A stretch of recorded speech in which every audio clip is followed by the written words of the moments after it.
ball wants to start right and have just a slight draw. The consistency of the levelness of the divots. Yeah, well, it's just I'm getting to the ball and getting. Yeah, again, contact the ball first, then the ground. Divot happens in front. Low points out in front of the ball. Yep. Why does all that happen? It happens first off because you're anchored properly. If your anchor is moving around, if the anchored action or if the rotational center of rotations are moving too much laterally back and forth, and you got to restore them, hell, that club's going to ground all over the place. Yeah, that's what it's felt like. So again, stack and tilt says, well, the only way to do this is to stay on the ball. Well, wait, you can do it front anchor, you can do it rear anchor, you can do it center anchor. For rear anchor golfers, the ball position moves further back to accommodate it. For center anchor golfers, it's more neutralized, and for front anchor golfers, it's more forward. But the ball position has to match the anchored pattern. But it's being anchored that allows that club to come back more to where it started. Okay?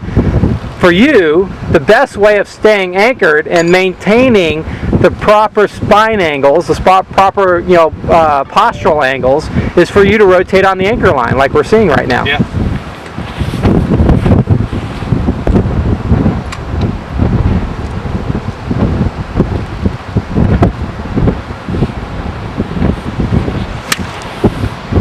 Yeah, look at that. You were a little soft in the getting around department, and what happened? The shot went to the right. Yeah? Definitely.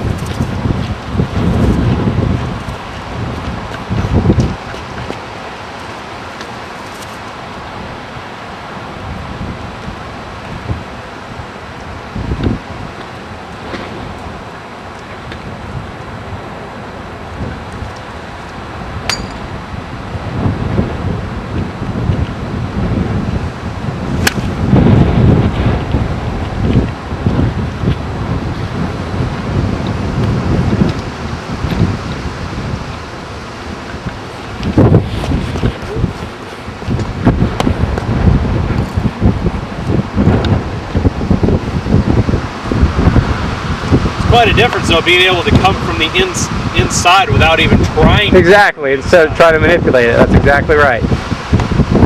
Which is where, I don't know, some people in the past might have said that that's maybe where some of that comes from. Is when I was starting, obviously, the whole sequencing of everything. If I get here, if I start this way, the hips are. Well, actually, go up to the top in that position. Now hold your arms, hands, and shoulders where they are, but spin your left hip. That's why you get out.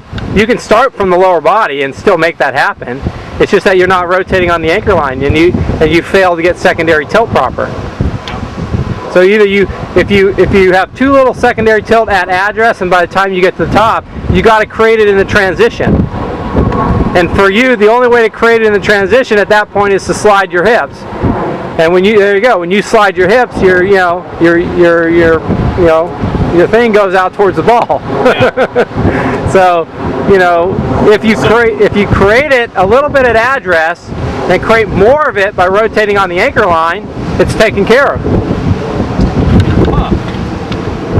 It's the effect of lack of secondary tilt as you try to clear that gets your shoulders and your arms to get outside the slot. Create extra secondary tilt at address for me. Push those hips at address. Push those hips way forward. Now rotate your right hip way behind you. Now keep it there and rotate your left hip. Look how much you came from the inside, even more. Wow. See? It's the effect of secondary tilt in the action that's determining whether you're coming from the inside or the outside. And it's all because of secondary tilt, being able to manage secondary tilt properly. That's amazing for me. It starts with getting the proper posture to dress. That's right. Because it's too hard for you, for some reason, to create it in the transition and the forward swing without doing it with the rotate on the anchor line method. Again, these are applications. How long have we known each other now? I've known your biomechanics for how long? It's been almost 2 years that your biomechanics, have been known to me. But we keep trying to figure out how you work. Yep. I can't look at you and say, oh, you work this way. Even when I know your biomechanics, I got to now say, how does the application work? how does your body function to make this work, right?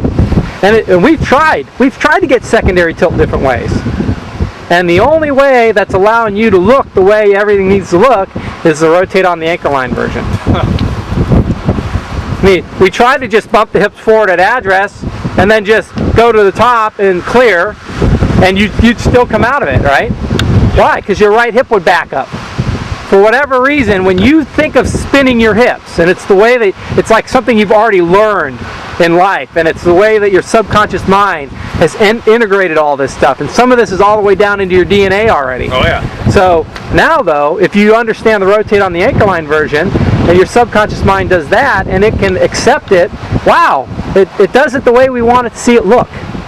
You know, some guys can do the pendulum way.